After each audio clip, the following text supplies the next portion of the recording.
साथियों नमस्कार। विधिक सेवा प्राधिकरण अधिनियम की धारा 22 का में परिभाषा दी हुई है। सबसे पहले मैं आपको बताना चाहूंगा कि लोक उपयोगी अदालत किस चीज को कहते हैं।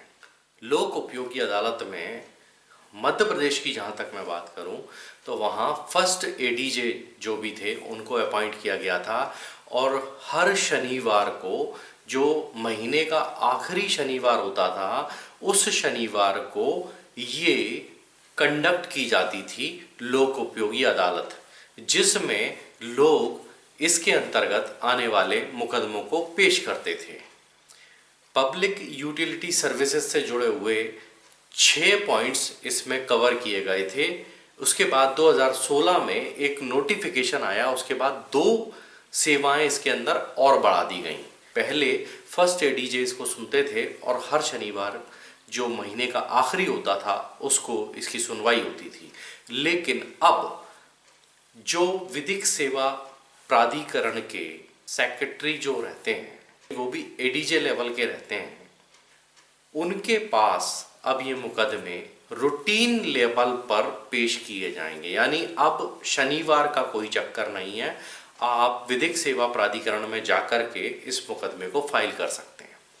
इस मुकदमे में 1 रुपए की भी फीस नहीं लगती, यानी निःशुल्क है, पूरी तरह से फ्री ऑफ कॉस्ट है। अब इसमें पब्लिक यूटिलिटी सर्विसेज की बात करें तो कौन कौन सी सर्विसेज इसके अंतर्गत कवर होती हैं वो मैं आपको बताना चाहूँगा।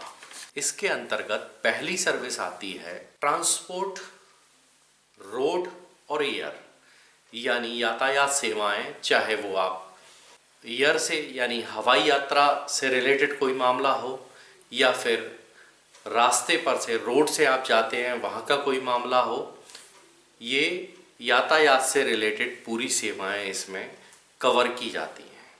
इसके अंतर्गत दूसरी सेवा आती है डाक की सेवा, डाक, टेलीफोन और टेलीग्राफ। यानी अगर आपको पोस्टल डिपार्टमेंट से कोई शिकायत है, यानी व्यक्तिगत शिकायत नहीं होगी इसके अंतर्गत पब्लिक यूटिलिटी सर्विसेज में जो चीज़ आती होगी, यानी एक शिकायत ऐसी हो जो जनहित में हो, लोक उपयोगी हो, वही शिकायत आप कर पाएंगे। आप सिर्फ अपनी शिकायत नहीं कर पाएंगे कि मुझे ये तकलीफ है, ऐसा नहीं है। वहाँ से निकलने वाले, मान लीजिए कोई रास्ते से रिलेटेड कोई शिकायत है कि भाई रास्ते से सब लोग जाते हैं, वो रास्ता ख़राब है, उस रास्ते पे ये अड़चन है, सारी जनता को प्रॉब्लम होती है, इस तरह के मुकदमे यहाँ पर लगेंगे। तो इसी तरीके से पोस्टल डिपार्टमेंट में भी कुछ ऐसी खामियां हो जो आपको नज़र में हो, जिससे जनता परेशान हो रही हो, वो चीज़ आप इसमें कवर कर सकते हैं। अब तीसरी सर्विस आती है इसमें प्रकाश व्यवस्था, जल की व्यवस्था और पावर सप्लाई से रिलेटेड। यानी अगर किसी इलाके में आपको लगता है बिजली बहुत ज़्यादा काटी जा रही है, लोग बहुत परेशान हो रहे हैं, तो आप इसकी भी शिकायत कर सकते हैं। या वहाँ कोई तार टूट गया है और उसको रिपेयर नहीं किया जा रहा, जिसकी वजह से विद्युत प्रवाह आगे कॉलोनियों में नहीं जा पा रहा है, या किसी स्पेसिफिक इलाके में पावर सप्लाई बंद चल रही है किसी कारण से, तो आप उसकी कंप्लेंट कर सकते हैं। इसमें जल यानी जल प्रदाय, यानी पानी देने वाली, जैसे नगर निगम, नगर पालिका आपको पानी पिलाती है, एक एक घर में नल के टैप में पानी आता है, तो अगर आपको लगता है कि नल के टैप में पानी नहीं आ रहा है, किन्हीं कारणों से नहीं आ रहा है, जो भी परेशानी है, तो वहाँ के इलाके के जितने भी लोग परेशान हैं उन सब का एक समूह बना करके आप एक कंप्लेंट कर सकते हैं। मतलब उन सारे लोगों के 8-10 लोगों के भी आपने एफिडेविट्स उसमें लगा दिए तो वो बात साबित होगी कि हाँ भाई यहाँ पर ये प्रॉब्लम है। तो पब्लिक यूटिलिटी होना ज़रूरी है, किसी व्यक्ति विशेष की शिकायत नहीं चल पाएगी। चौथा पॉइंट है इसमें सैनिटेशन से संबंधित, यानी साफ सफाई से, स्वच्छता से संबंधित। अगर आपको लगता है कि आपके इलाके में कूड़े का ढेर बना दिया गया है, नगर निगम या नगर पालिका ने वहाँ पर कचरा डंप कर दिया जिससे बदबू आ रही है, आसपास के इलाकों के लोगों को रहना मुश्किल हो गया है, तो आप इससे रिलेटेड शिकायत भी वहाँ कर सकते हैं। पांचवी सर्विस है इसमें हॉस्पिटलाइजेशन से संबंधित, औषधालय से संबंधित। अगर किसी अस्पताल में आपको कोई अनियमितताएं दिखाई देती हैं तो आप उसकी शिकायत भी यहाँ कर सकते हैं। 6वें नंबर पर इसमें आता है बीमा सेवाएं, यानी इंश्योरेंस सर्विसेज, तो आप उसकी भी कंप्लेंट कर सकते हैं।